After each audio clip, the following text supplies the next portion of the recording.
രാഷ്ട്രീയ പ്രതിയോഗികൾക്കെതിരെ കാപ്പ പ്രയോഗിക്കരുതെന്നാണ് സർക്കാരിന്റെ നിലപാടെന്ന് മുഖ്യമന്ത്രി പിണറായി വിജയൻ.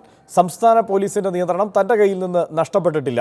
തീവ്രവാദ കേസുകളിൽ UAPA ചുമത്തുന്നത് സ്വാഭാവിക നടപടിയാണെന്നും മുഖ്യമന്ത്രി പറഞ്ഞു. DLF കേസ് കേരളത്തിലെത്തിയ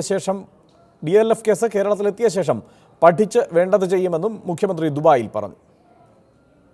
കൺട്രോൾ നഷ്ടപ്പെട്ടു എന്ന് എനിക്ക് ഇതേവരെ തോന്നിയിട്ടില്ല. ബാക്കി കാര്യങ്ങൾ എന്താണെന്ന് നമുക്ക് പരിശോധിക്കാം. ആ തീവ്രവാദ കേസുകളുമായി ബന്ധപ്പെട്ടവരെ അറസ്റ്റ് ചെയ്യുമ്പോൾ അതിന്റെ ഭാഗമായി സ്വാഭാവികമായി തന്നെ UAPA വരുന്നു. അത് പിന്നീട് NIAക്ക് കേസ് മാറ്റിക്കൊടുക്കുന്നു. അപ്പോൾ അത്തരം കാര്യങ്ങളിൽ UAPA ചുമത്തുന്ന നില വരുന്നത് അത് കേരളത്തിലെ ഗവൺമെന്റ് മാത്രം തീരുമാനിക്കാൻ കഴിയുന്ന കാര്യമല്ല.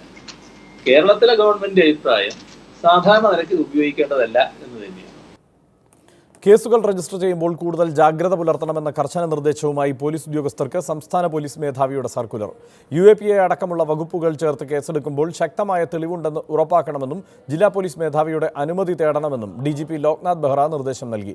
അടുത്തിടെ രജിസ്റ്റർ ചെയ്ത ചില കേസുകളിൽ പോലീസ് അവധാനത പുലർത്തിയില്ലെന്നും DGPയുടെ സർക്കുലറിൽ പറയുന്നു. അടുത്തിടെയുണ്ടായ ചില സംഭവങ്ങളിൽ പോലീസ് രജിസ്റ്റർ ചെയ്ത കേസുകളിലെ വകുപ്പുകളുടെ കാര്യത്തിൽ വിവാദമുണ്ടായതോടെയാണ് കർശന നിർദ്ദേശവുമായി DGP ലോക്നാഥ് ബെഹ്റ രംഗത്തെത്തിയത്. ഈ കേസുകളിൽ പോലീസ് അവധാനത പുലർത്തിയില്ലെന്ന് കുറ്റപ്പെടുത്തിയ DGP ഇനി മുതൽ കേസുകൾ രജിസ്റ്റർ ചെയ്യുമ്പോൾ കൂടുതൽ ശ്രദ്ധയുണ്ടാകണമെന്നും നിർദ്ദേശിക്കുന്നു.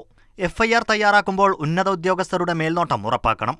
UAPA, രാജ്യദ്രോഹ കുറ്റം, NIA ആക്ട് എന്നിവയിൽ കേസെടുക്കുമ്പോൾ ജില്ലാ പോലീസ് മേധാവിയുടെ അനുമതി തേടണമെന്നും സർക്കുലർ പറയുന്നു. ശക്തമായ തെളിവുണ്ടെങ്കിലേ ഈ വകുപ്പുകൾ ചേർത്ത് കേസെടുക്കാവൂ എന്നും നിർദ്ദേശമുണ്ട്.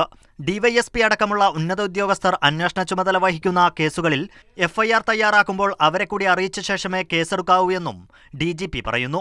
UAPA അടക്കമുള്ള സുപ്രധാന കേസുകൾ രജിസ്റ്റർ ചെയ്യുന്നതിൽ കീഴുദ്യോഗസ്ഥരിൽ അവബോധമുണ്ടാക്കാൻ റേഞ്ച് ഐജിമാരെ പോലീസ് മേധാവി ചുമതലപ്പെടുത്തി. മിഥുൻ സുരേന്ദ്രൻ, മാതൃഭൂമി ന്യൂസ്, തിരുവനന്തപുരം. പോലീസിനെതിരെ വിമർശനം ആവർത്തിച്ച് CPM സംസ്ഥാന സെക്രട്ടറി കോടിയേരി ബാലകൃഷ്ണൻ LDF സർക്കാരിന്റെ നയമനുസരിച്ചാകണം പോലീസ് പ്രവർത്തിക്കേണ്ടത്. ഭീകരപ്രവർത്തനം തടയാൻ മാത്രമേ UAPA ഉപയോഗിക്കാവൂ എന്നാണ് സർക്കാരിന്റെ നയമെന്നും അദ്ദേഹം വ്യക്തമാക്കി.